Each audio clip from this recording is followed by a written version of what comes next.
Debolina and welcome back to my channel Debolina's creation. তো আজকে রাধা অষ্টমী, যেরকম আমার বাড়িতে জন্মাষ্টমী হয় রাত 12টার সময়, সেরকম দুপুর 12টায় রাধারানীর জন্মতিথি, তাই দুপুর 12টায় রাধা অষ্টমী পালন করা হয়।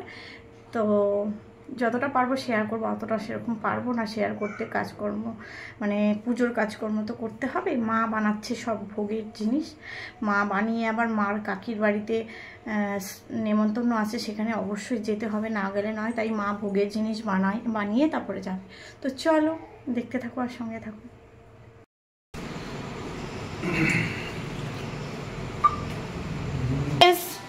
আজকে রাধা অষ্টমী, তাই এখানে ভোগ বানানো হচ্ছে রাধারানীর জন্য। মালপোয়া, তালের বড়া, লুচি, সুজি। মা ভোগ বানিয়ে আবার যাবে হচ্ছে নেমন্তন্ন বাড়িতে, মার কাকির বাড়িতে। তো এই দেখো, এদিকে তাল রয়েছে, মানে সব পরিষ্কার করা হয়েছে। এই দেখো আজকে রাধা অষ্টমী, তাই আমার গোপাল রাধাকৃষ্ণ এই যে দেখো নতুন জামা পরেছে, স্নান টান করে। ওরা এখন পুরনো ঘরেই আছে, নতুন ঘরে নিয়ে যাব রাধা অষ্টমীর অভিষেক করব যখন। আর ওদিকে দেখো সব ঠাকুর তো রয়েছেই। তো সকালে এমনি জল ভাল্য সেবা দিয়েছি, কেমন লাগছে কমেন্ট।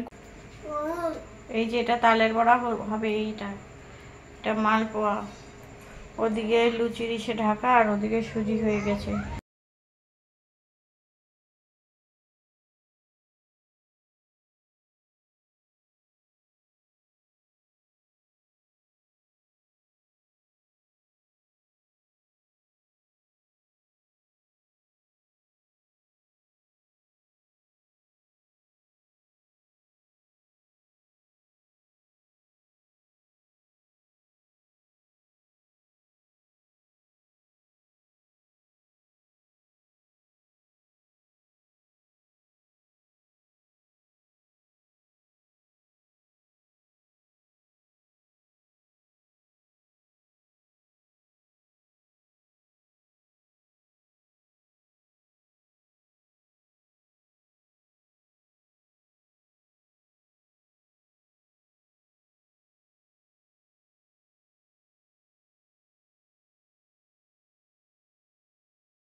সাদা তেল দিয়ে মালপোয়া হচ্ছে, ফোলা ফোলা মিষ্টি মিষ্টি মালপোয়া।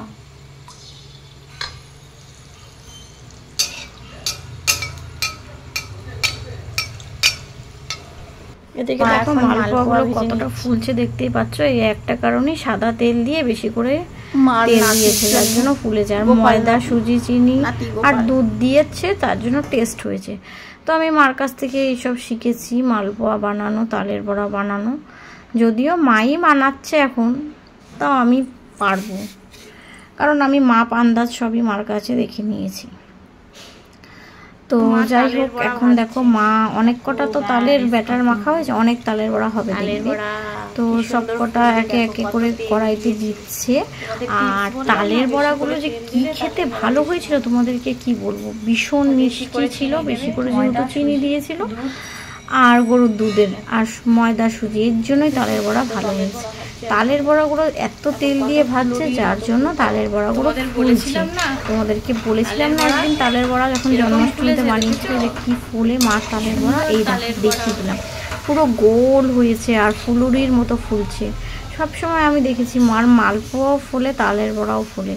আর আমার যে ছেলে হওয়ার আগে যে আমার বাবার বাড়ির থেকে, মানে আমার মা যে স্বাদটা দিয়েছিল, সেই স্বাদে অনেক মানে বাসি স্বাদ ছিল। পরের দিন সেই প্রথম দিনের তো পায়েস দিয়েছিল, পরের দিন বাসি স্বাদে অনেক পিঠে দিয়েছিল, দুধ পুলি, রস পুলি, তারপরে ওই কি পাটিসাপটা, চষি পিঠে। আমার মা পিঠেও খুব ভালো বানায়। এছাড়াও অনেক পিঠের ভিডিও মার আমি তোমাদের সাথে শেয়ার করেছিলাম ইউটিউবে, পরেরটা শেয়ার করে দেবো। আর লুচিও মা খুব ভালো বানায়, নিজের মা বলে বলছেন। এই দেখো কি সুন্দর ফোলা ফোলা গোল গোল লুচি বানাচ্ছে। অনেক ময়দা মাখা হয়েছে, 1 কেজি ময়দার মতো, কারণ সেরকম তো কাউকে প্রসাদ মানে বাড়িতে গিয়ে দিয়ে আসছি না, তাই 1 কেজি মাখা হয়েছিল। আর তালের বড়া অনেকটাই হয়েছে। এদিকে দেখো আমি পঞ্চামৃত দিয়ে গোপাল ঠাকুর আর রাধাকৃষ্ণকে দুজনকে অভিষেক করে নেব দুধ দিয়ে। আর ভগবানের অভিষেকের জন্য সবসময় জল শঙ্খই লাগে, তাই দুধ দিয়ে অভিষেক করে নিচ্ছি। তারপরে ঘি দেব, মধু দেব, তারপরে দেব হচ্ছে দুধ, দই, ঘি, মধু আর চিনি। এই দিয়ে পঞ্চামৃত অভিষেক করানোর পরে বিভিন্ন রকমের ফলের রস দেব, তারপরে চন্দন দেব, অগরু দেব, গোলাপ জল দেব। এগুলো সুগন্ধি জলের মধ্যে পড়ে, চন্দন, গোলাপ জল, অগরু, তুলসী পাতা, তো ফলের রস, এগুলো এইভাবেই মন্দিরে অভিষেক করানো হয়। আর তাই জন্য আমিও এইভাবেই বাড়িতে করি, যেমন জন্মাষ্টমীর দিন করেছি সেরকম রাধা অষ্টমীর দিন করেছি। আর তোমরা ভাবছো রাধারানীকে কেন স্নান করাচ্ছি না, হ্যাঁ রাধারানীর ফটোকেও স্নান করিয়েছি, সবটা তো ভিডিওর মাধ্যমে আনা তোমাদের সামনে সম্ভব না, তাই বলে করিনি এমন তো নয়, তাই আমি দেখালাম তোমাদেরকে। তো আমার গোপাল সোনাটা বেশ অনেকটাই বড়, তো ওনাকে তারপরে লাস্টে অভিষেক করাবো হচ্ছে গঙ্গার জল আর এমনি জল দিয়ে। তো দেখো আমি এইভাবেই অভিষেক করালাম জলশঙ্খ দিয়ে, এভাবেই হয়ে থাকে। আমাকে গুরুদেবের বাড়িতে গেছিলাম বা মন্দিরে গেছিলাম, সেইগুলোই শিখিয়েছে। দেখো এদিকে টক দই দেওয়া হচ্ছে, আমি ভয়েস ওভারটা তো পরে দিচ্ছি, তাই হয়তো আগে পরে হয়ে যেতে পারে, তার জন্য ক্ষমা করে দিও যদি কোনো ভুল হয়ে থাকে ভয়েস ওভারের দিক দিয়ে। তো এদিকে দেখো আমি আমার মনে ভক্তি ভরে রাধা অষ্টমী পালন করছি।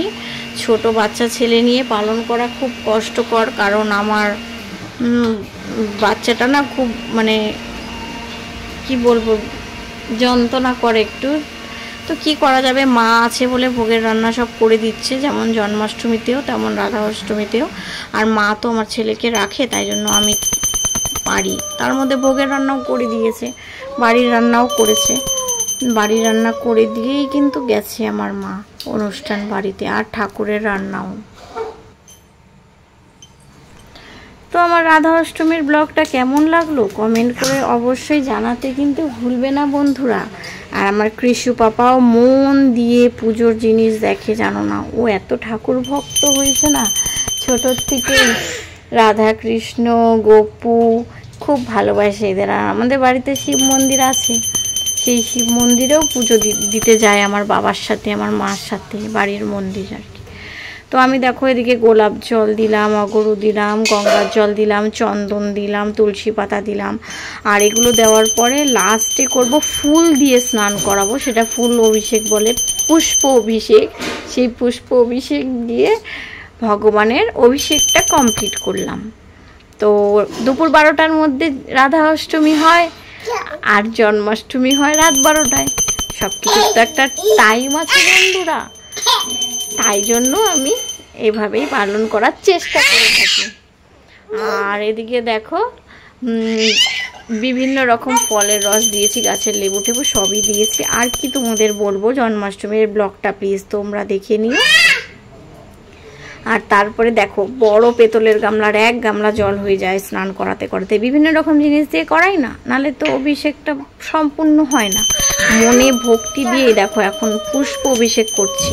আর প্রত্যেক সময় তোমরা দুধ, দই, ঘি, মধু, ফলের রস, ফুল সব কিছুর মধ্যে তুলসী পাতা দিয়ে নেবে, চন্দন, অগরু, গোলাপ জল। অগরু গোলাপ জলও খুব প্রিয় ভগবানের। তো দেখেছো তো গোপাল ঠাকুরের স্নান হয়ে গেছে, এবার রাধাকৃষ্ণকে স্নান করিয়ে নতুন জামা কিনে এনেছে মা, সেই নতুন জামা পরিয়ে দেব।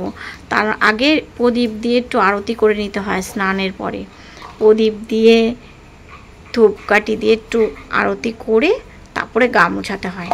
আমি এগুলো শিখেছি গুরুদেবের থেকে, মন্দির থেকে, আর বাকিটা তো নিজের ভক্তি।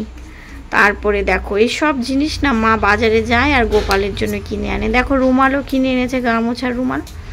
আর এই দেখো আমি অত সাজুগুজু করার টাইম পাইনি বন্ধুরা, তোমরা একটু মানিয়ে গুছিয়ে নিও, কারণ খুব তাড়াহুড়ো করে পুজো দিচ্ছি তো, তাই জন্য। আমার গপুটাকে তোমাদের কেমন লাগলো কমেন্ট করে জানাবে।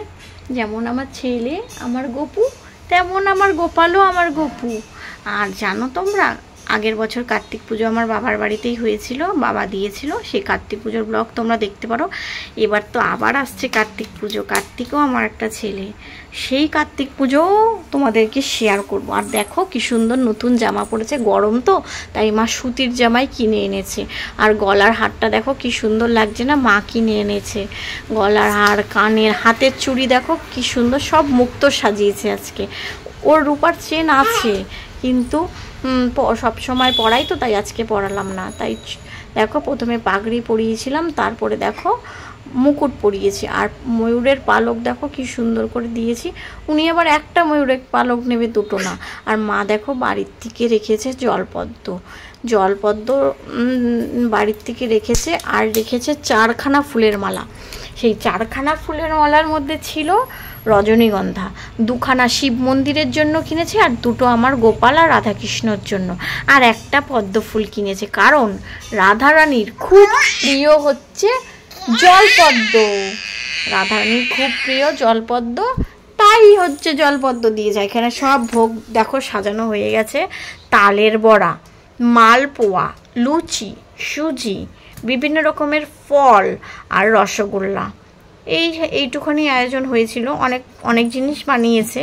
তো দেখো কি সুন্দর সাজিয়েছি আমার গোপাল আর রাধাকৃষ্ণকে বিভিন্ন রকম ফুল দিয়ে, রজনীগন্ধার মালা দিয়ে। আর এখানে পঞ্চপ্রদীপ দিয়ে আরতি করেছি, এমনি প্রদীপ দিয়ে আরতি করেছি, কর্পূর দিয়ে আরতি করেছি, জলশঙ্খ দিয়ে আরতি করেছি। কর্পূরের আরতি আমার মা প্রতিদিনই করে, ঘরে আর মন্দিরে, প্রদীপ ধূপকাঠির সাথেও। তো মা এখানে গোপালের জন্য আর একটা সিংহাসন কিনেছে, বড় সিংহাসন। কারণ তোমরা দেখতেই পাচ্ছ স্টিলের সিংহাসন কিনেছে, কারণ পেতলের সিংহাসন খুব খারাপ লাগে কিছুদিন পরে দেখতে, মাজলেও পরিষ্কার থাকে না। হ্যাঁ, গোপালটা তো পেতলের কিনতেই হবে, তাই কিনেছি। আর আমার আগের গোপালটাও আছে, ওনাকে আবার সিংহাসনে রাখা আছে। আর দেখো কত তালের বড়া, মালপোয়া, লুচি কি সুন্দর ফুলেছে দেখো। আর রাধাকৃষ্ণর ফটোটা কি সুন্দর লাগছে না।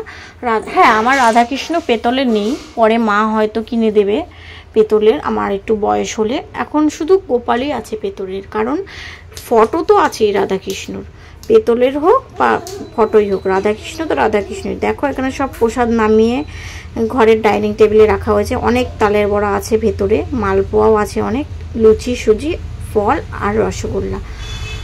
তো ভিডিওটা কেমন লাগলো, ছোটোখাটোভাবেই আমাদের রাধা অষ্টমীটা পালন হলো, যতটা আমাদের সামর্থ্য। তো ভিডিওটা কেমন লাগলো বন্ধুরা কমেন্ট করে জানাতে কিন্তু ভুলবে না। আর যারা জন্মাষ্টমী পালন করে তাদের রাধা অষ্টমী পালন করতেই হয়, নালে ব্রত অসম্পূর্ণ থেকে যায়। আর রাধারানী তো ভগবানের আহ্লাদিনী শক্তি, তাই রাধারানীকে আমাদের সম্মান, ভালোবাসা সবই জানাতে হবে। ভগবান যদি নাও শোনে, রাধারানী শুনবেই আমাদের কষ্ট। তাই জয় রাধে, জয় রাধে বলে সবাই কমেন্ট করে যাবে, আমার ইউটিউবে কমেন্ট বক্সে কমেন্ট করে যাবে। আর আমার চ্যানেলটিকে সাবস্ক্রাইব করে দেবে। ভিডিওটা ভালো লাগলে লাইক, কমেন্ট, শেয়ার করবে। আর এভাবেই আমার পাশে থাকবে।